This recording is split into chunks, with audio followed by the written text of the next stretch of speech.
So this is a really easy technique you can do using a power band. Most gyms have these. The wider the better. So this green one's usually a good one to start off for most people. Need either a trigger point ball or a tennis ball.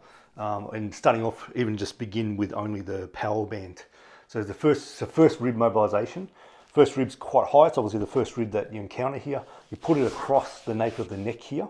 And when you push on a rib at a going angle this way, like towards opposite nipple or the back towards opposite shoulder blade, it's actually the line that the rib glides on. So that's why this is useful. So how I do this, pop that underneath my foot. So for example, I've got a high first rib. I want to mobilise this first rib on the right.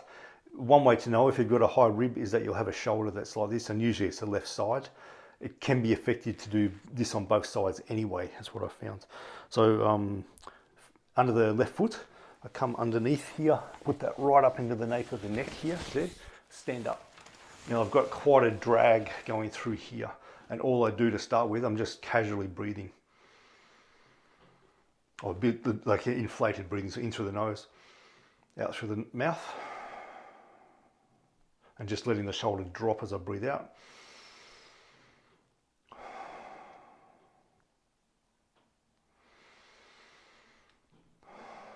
Three to 5 breaths, that's all you need to do. Change side for speed of the clip. I'm just going to go straight into this. So to have more focal point for this exercise, I'm putting a tennis ball underneath. So not on the muscle here, not right on the trap here, but more across. So just after the muscle. So on the scalenes mostly. If you get any nerve sensation with this, you're too forward, you've come too forward. There's like a triangle here.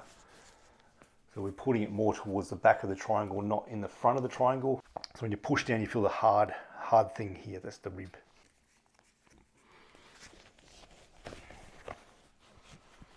So I've got that sitting just there. I'm going to have to hold it, and usually you have to hold it, otherwise it comes out of place.